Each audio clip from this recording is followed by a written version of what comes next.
শুনানিতে বাধা দিচ্ছে তৃণমূল। প্রতিবাদে জেলা শাসক দপ্তর অভিযান বিজেপির। বাধা দিলে পুলিশের সঙ্গে ঠেলাঠেলি চুঁচুড়ায়। হুগলির একাধিক এসআইআর শুনানি কেন্দ্রে তৃণমূলের বিধায়করা বাধা দিচ্ছে। তার প্রতিবাদ জানিয়ে আজ হুগলি জেলা শাসকের কাছে ডেপুটেশন কর্মসূচি গ্রহণ করে হুগলি জেলা বিজেপি। চুঁচুড়ার ঘড়ি মোড়ে জমায়েত করে মিছিল করে জেলা শাসক অফিসে যেতে গেলে বাধা দেয় পুলিশ। বেশ কিছুক্ষণ পুলিশ ও বিজেপি কর্মীদের মধ্যে ধস্তাধস্তি হয় ঘড়ির মোড়ে।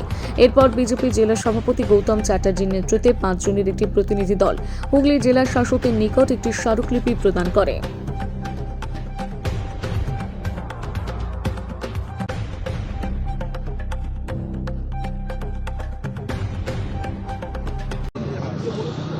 গত 3 দিন ধরে আজকে চুঁচুড়ার বিধায়ক বিভিন্ন এসআইআর শুনানি কেন্দ্রে গিয়ে বিভিন্ন রকমের ডিস্টার্ব সৃষ্টি করে, সেখানে শুনানি কেন্দ্র বন্ধ করে দেয় এবং দেখা যায় যে 1.5 থেকে 2 ঘন্টা আজকে সমস্ত কাজ ওখানে বন্ধ করে দিয়েছে। এর বিরুদ্ধে আমরা জানানোর জন্য আমরা ডিএমের কাছে এসেছিলাম। আমরা সামান্য কজন ডিএমের সাথে দেখা করব এবং এগুলো জানাবো বলে, কিন্তু কি করব, আজকে এই সরকারের পুলিশ আমাদের এই ঘড়ি মোড়ে বাধা দান করে এবং আমাদের যারা মহিলা যারা বোনরা আছে তাদের প্রতি তাদের ঠেলে ফেলে দেয়, গায়ে হাত দেওয়া হয়, এইরকমভাবে অনেকের হাত কেটে যায়, এইরকমভাবে আমাদেরকে অত্যাচার চালানো হয়, আমাদের আটকে দেওয়া হয়। তা মাত্র 5 জন প্রতিনিধি দল এখান থেকে গিয়ে ডিএমের কাছে আমরা ডেপুটেশন দিতে যাই, কিন্তু সেখানেও দুর্ভাগ্যের ব্যাপার, ডিএম নেই, তিনি খুব ব্যস্ত, তিনি দেখা করবেন না। সেখানে ইলেকশন ওসির কাছে আমরা ডেপুটেশন দিয়ে এসেছি এবং ওনাকে আমরা বলে এসেছি। ওনারা অলরেডি এই ঘটনা জানেন এবং ওনারা এটাও জানেন যে ঘটনাটা ঠিক নয়, আজকে বিধায়ক যেটা করেছে সেটা ভুল করেছে। সুতরাং আমরাও বলে এসেছি যে এরপর যদি তৃণমূলের যদি BLA 2 যদি ঢোকানোর ব্যাপার থাকে তাহলে আমাদেরও BLA 2রা বসে নেই, তারাও কিন্তু আগামী দিনে ঢুকবে। কেন আমাদেরও এই হুগলি সাংগঠনিক জেলায় 1840 জন BLA 2 আমরা জমা দিয়েছি, সেটা অফিসের রেকর্ড পর্যন্ত আছে, গভর্নমেন্টের ঘরে রেকর্ড আছে। সুতরাং আমরাও কিন্তু বসে থাকবো না। আর এরকম যদি চলতে থাকে মানুষ হয়রানি হবে, মানুষ বিভিন্নভাবে তারা অসুবিধার সৃষ্টি হবে, সেটা আমরা জানিয়ে এসেছি। ওনারা কথা দিয়েছেন যে আগামী দিন থেকে এগুলো হবে না। যদি এরপরেও যদি এই ধরনের কোনো অত্যাচার দাদাগিরি আমরা দেখি, আমরা কিন্তু আগামী দিনে আরও বড় আন্দোলনে নামবো। এটা তো কিন্তু আইন এনে BLA 2 এবার তাও জোরজবরদস্তি কমিশন করবে এবং এখানে যারা আছে তারাও করবে, তারা কথা দিয়েছে। আমরা দেখি 1 দিন 2 দিন যদি দেখি এরকম ফার্দার চলতে থাকে আমাদেরও 1840 BLA 2 ঢুকবে। দেখছি যে আমাদের যে এসআইআর কেন্দ্রগুলো যেগুলো হয়েছে সেগুলোতে এখানকার বিধায়ককে বাধা দিচ্ছে এবং এসআইআর যে কাজ সেটা নির্বাচন কমিশনের কাজ, সরকারি কাজ, এই কাজে কেউ বাধা দান করতে পারে না।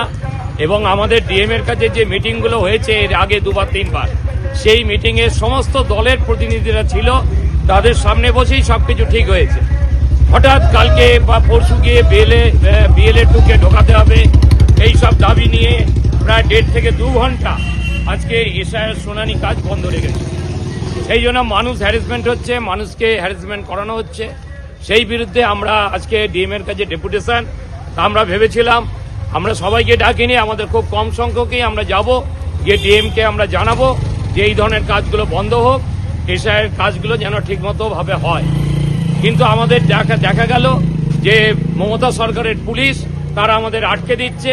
আজকে এই কটা লোকের ওপরও ভরসা নেই, এটা খুবই আশ্চর্যের কথা, দুঃখের কথা। সেই জন্য আমরা সবাই মিলে এই ডিএমের কাছে গিয়ে পৌঁছতে পারলাম না। তো ওনারা ঠিক করলেন যে আমাদের 5 জনকে মাত্র যেতে দেবেন, সেই জন্য আমরা 5 জন যাচ্ছি ডিএমের কাছে। ডিএমও হয়তো থাকবেন না, তিনি হয়তো অন্য কাউকে দিয়ে দেবেন।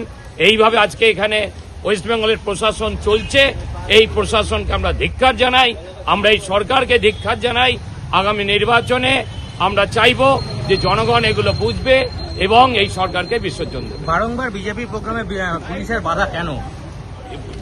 বারবার প্রোগ্রামে বিজেপির প্রোগ্রামে তো বাধা দিতেই হবে, বিজেপি যাতে প্রোগ্রাম করতে না পারে, বিজেপি যাতে সাকসেসফুল না হয়।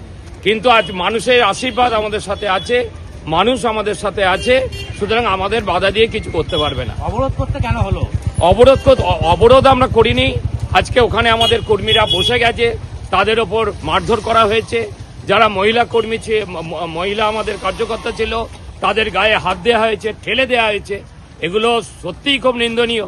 গণতন্ত্রে আমরা যদি আমাদের নিজেদের যদি আমরা মত যদি প্রকাশের যদি অধিকার আমাদের কাছে না থাকে, আমরা যদি জেলা শাসকের কাছে এইটা আমরা যদি না জানাতে পারি, এর জন্য যদি পুলিশ বাধা দান দেয়, তার জন্য এটা খুবই দুঃখজনক।